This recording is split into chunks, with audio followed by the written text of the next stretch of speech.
Welcome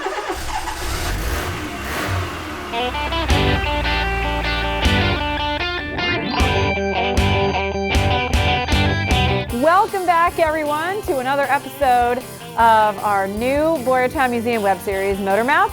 I'm Kendra. I'm Dan. And I'm going to turn it over to Dan because I have no idea why we're standing here by the 1960s. Oh, yes, you do. Well, I have kind of an idea, but you're going to enlighten us. I'm going to try to. Okay.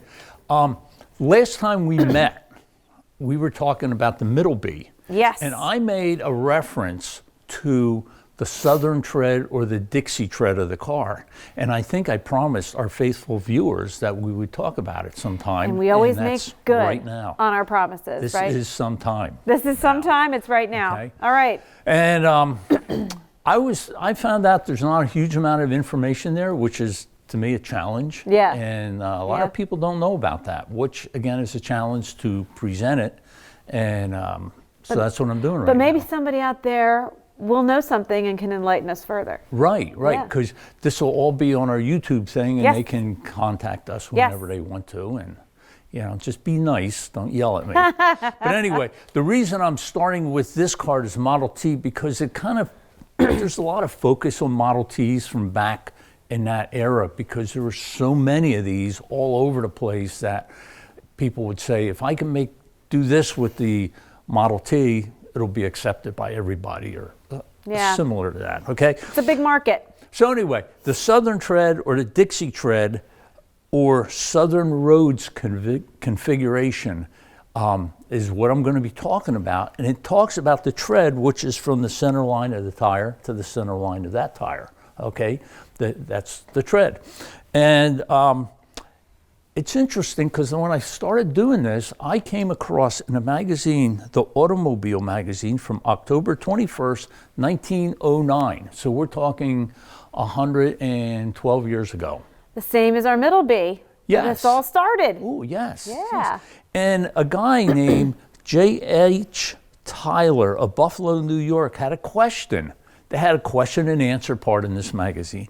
He writes, why is it that some manufacturers make cars with 55, some with 56, some with 56 and a half, and still others with 60-inch treads? What is the reason for this variation? And it's like, this guy was reading my mind 112 years ago. Thanks, Mr. Tyler. Yeah. So, Mr. Tyler, if you're watching,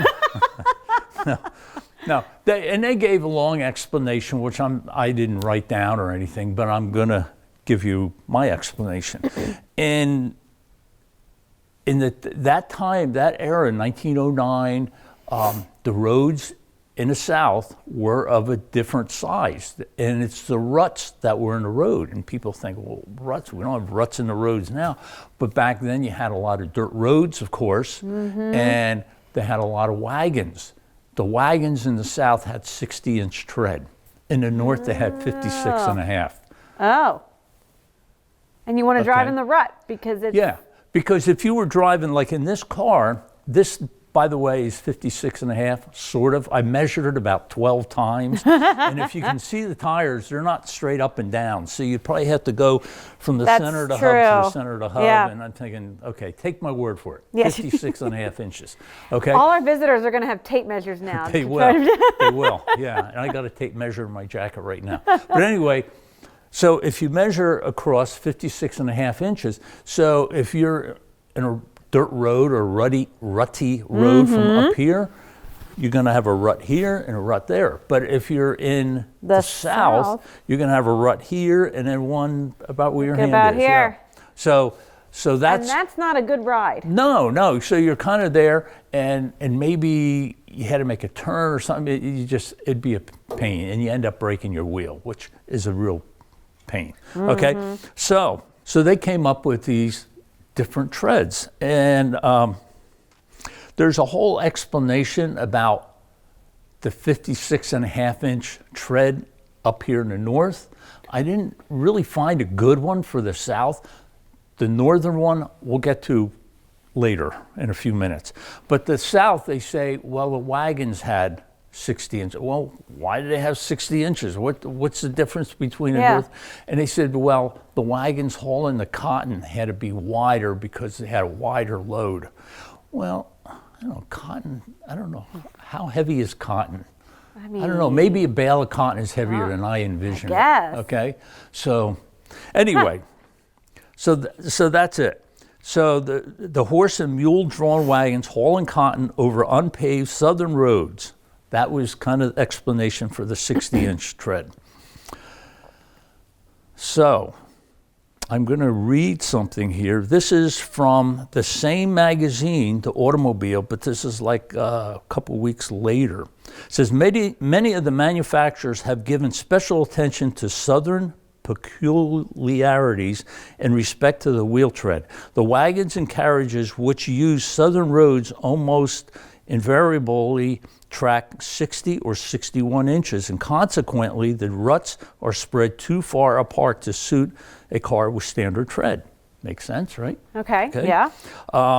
For this reason, a large percentage of automobile manufacturers make their cars with an optional width tread of 60 inches. I found out it's not a large percentage. It's kind of a small percentage, actually, that I found. Such cars are indicated in the tables with an asterisk. I'll get to that in a brief moment here. Placed against a regular figure for tread and wheel track. Many other makers whose cars are not so marked will supply southern tread for a slight extra charge. So this magazine, The Automobile, from November 4th, 1909, had a chart, and that's what this was talking about, the asterisk. And the chart was about cars that were going, it's 1910 cars, okay, the following year, which was only less than 2 months away, were being exhibited at the first annual Southern National Show. So they had national shows in like New York, Chicago, Yeah. San Francisco. Yeah. But this is the first one in the South. So they made this big deal about it. It's in Atlanta, Georgia, and it was right after, it was in November of 2009. So they had, out of all the cars that were listed at this show, and there might have been 30 or 40 different makes, okay? They had, and I'm going to read you the ones that, with the southern tread, was the Brush, Cadillac, Chalmers, Detroit, Ford, Great Western, Maxwell, McIntyre, Mitchell, Rambler. That was it. So what is that? Like 8 of them. So Out of all those. 30, yeah. And I'm thinking a lot of these companies back then, not these that I mentioned, but a lot were kind of regional, and they figured, well, if we don't get any sales down in these southern states, it's okay. Yeah. But Ford, Definitely. you know, definitely, yeah. And even there was a list somewhere I found of the 4 states that they were targeting was Florida, Mississippi, Georgia, and Alabama. So, and this show was in Georgia, which is kind of the middle of this. So that's it. So we had some cars that had alternative wheelbases. I saw something about the Mets car, M-E-T-Z, not the New York Mets baseball team. Not the Mets baseball team. Okay, and apparently I read somewhere that they had, like their hubs were offset. So if it was 56.5 inches here, you could take the wheels off, you could reverse them, and it would bring them out a little bit to 60 inches. Oh, yes. So when I cross the state line into Georgia, I can just see I know. the ruts are here in the straight line. All of a sudden, that's like in a cartoon. But again, Ford was the big one that everybody thought about back in this era. Ford was making these cars from 1909 to 1916. It's all Model Ts, and during that time, about half the cars on the road were Model T Fords. So you can see it was a big market no matter what they were doing. So Henry Ford figured it would be easier to sell the cars in the South if they had the 60-inch tread. He made it available. It was a no-cost option, and they had it. And there was two different things. And one of them, and I went online, and there's some of these cars out there, and there's photographs of these guys. And some of them have, like this part, this apron in here between the fender and the bottom is a little wider or it's a little stretch so they can bring everything back out. And they have special braces for it and everything, and it brings everything. And that includes back here, the piece above the running board and the rear fender, everything was wider for these. And then that was the earlier fenders or earlier versions. In the later versions, they use standard everything, and I think the wheels just stuck out, and they showed them. And I got all excited because I was looking at these wheels here, and these are not in the middle of the fender. They're kind of stuck out, and I go, oh, I got all excited. But they still are, and I'm thinking, you know, maybe the fenders are bent. I don't know. Who knows? But anyway, this is a northern tread. Okay. I also read somewhere that Ford also had a 40-inch or 48-inch tread, and it could be adaptable for a rail car. So I guess like inspection cars, they would ride on the railroad tracks. Okay, I was going to say, who was I'm thinking that was tread? it. Yeah. Nobody knows how many there were. They didn't think there was a lot though. And of course, as time went on, they were getting better and better roads, and so they kind of abandoned this by 1916. Okay, so let's get back to why treads are the size they are. This is the kind of interesting stuff, and this kind of gets away from car stuff, and it's train stuff, but it is a vehicle of transportation, right? It is transporting people and goods. So I came up with two interesting things, and the first one is with the trains, this goes back to 1886. All right. So we're talking 20 years after the Civil War, 21 years. Okay. They had, for a period of 3 days, they changed the train track gauge from 60 inches to 56.5 inches. Okay, which is 3.5. That's that much. Okay. That's all the Southern railroads. They did this, and they says, okay, this is when we're going to do it. And they had this big thing that they were, you know, everybody was all into this. And they had new spikes ready on the tracks itself. So when the day came, you know, you just take the rail and you move it to where the new spike is and pound it in and make it a little quicker there. The locomotives, they had two types. One of them had wheels that were sort of like the Mets. In other words, you could reverse them and it'd be the same tread size, or not tread size, whatever, gauge size, I guess, on the railroad. Yeah, gauge. Then there were some that didn't, but they had other things they could do and not really change it, but make it quicker when it came time to change. So for that 3 days, from May 31st to June 2nd, 1886, they had this thing. And, you know, the rolling stock was done, you know, that took a while to get that taken care of, and everybody, it was this big thing. And I thought that was kind of interesting. And I came across something, this is a whole different, unrelated thing, but a lot of the train equipment back then, I have two things here. They're drills for the track, I guess for the spikes or something, were made by a company. And that company also made the little hand carts you see in the old movies. On the cartoons and stuff, where they're pumping. They're getting okay. They were made by a company out in Michigan called Buda, which ended up making engines. Which we got one right over there. Yes, we do. There's the papers. See, it going. went. Excuse me, I'll be back in a moment here. We have a Buda engine in one of our Biddles. Yeah, and I think, don't we have it in, seems like one of our trucks has it too. You could be right. I'm blanking. But the Biddle, yes. You're blanking. Okay. I'm blanking. Okay. All right. So that was kind of interesting how to kind of, you know, you see that name, say, ooh, I know that name. Another weird connection. And I even think online I saw a full catalog of the Buda train stuff, equipment. Yeah. So that's cool. Okay. So that's the whole thing back in 1886. Now, I'm going to go on to another thing here. This, again, sort of is train. And this is, I got this off of Snopes.com. Did I say it right? I think so, yeah. Snopes. And I kind of edited, it's like a paraphrase of it. But what they had word for word was great, but I tried to shorten it up a little bit. So I'm going to just read this from what I have here, word for word. The U.S. standard railroad gauge width between the two rails is 4 feet, 8.5 inches, which comes to 56.5 inches, okay? This is what this is. So the question is, why was that gauge used? Because they built the railroads in England that way. So apparently when they were building it in this country, they had railroad people from England coming over, okay?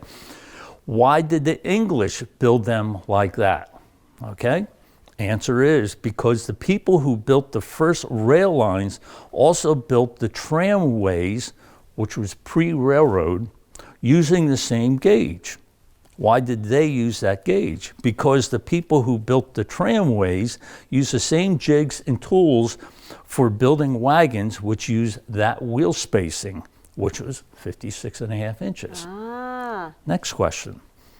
Why did the wagons have that particular wheel spacing? Okay, we're going back in history here, okay? If they used any other wheel spacing, the wheels would break on some of the old long-distance roads in England because of the wheel rut spacing, just like what we were talking about with the north and south here. Yeah. Okay? Who built those rutted roads? It's their fault, well, right? It's England, so. Okay? The first long-distance roads in England, in Europe and England, were built by Imperial Rome for their legions, used ever since. So we're going back a long 2,000 years. Time. Wow. It's all the Romans' fault. Yeah. And the ruts in the roads, where did they come from? The Roman war chariots first formed the initial ruts, which everyone else had to match for fear of destroying their wagon wheels. Wow. Since the chariots were made for and by Imperial Rome, they all had the same wheel spacing. What? Right, because they're all a military vehicle. Yeah. Wow. Where did they get that wheel spacing? Where did the Romans get it? Okay. Who came before the Romans? A lot of people. Because the Imperial Roman war chariots were made just wide enough to accommodate the back ends of two war horses. So it goes all the way back there. And that's they want to fit two horses side by side. Yeah, to pull this. What if you have two fat horses or two skinny horses? They have to go through a strict diet regimen to be a part of the military, I suppose. 56.5 inches or whatever the measurement. Two Mr. Eds. Yeah, two Mr. Eds, yeah. So that was kind of interesting, the whole thing. And I think it goes back that far. Yeah. So, wow. And then the Snopes, they got going in further and further, and they just, they expound on some of this stuff. That's interesting. Yeah. Who knew? Who knew? You did. So there it is. So when you go to Hershey this fall, which will be there, you go with your tape measuring, you start measuring all the Model Ts from 1909 to 1916. And then shake your fist and say, it's the Romans' fault. Yeah. I called up Ron, who's a Model T guy, and I was asking him about that, and he really couldn't. He says, well, I know one was this and one was that, but that's pretty cool. That was his whole thing. That's pretty cool. He knew there was a difference in that. Yeah. So I had to explain him. So. That's so neat because this really started, I guess, when you were looking at Middleby stuff and just stumbled across this kind of haphazardly. Mm-hmm. And now look at the weird path it took us down, which is cool. Yep. Awesome. Okay. All right. That's it. Well, thank you, everyone, for joining us here at the Boyertown Museum of Historic Vehicles for Motor Mouth. And we look forward to seeing you again on our next episode. See where our research takes us then.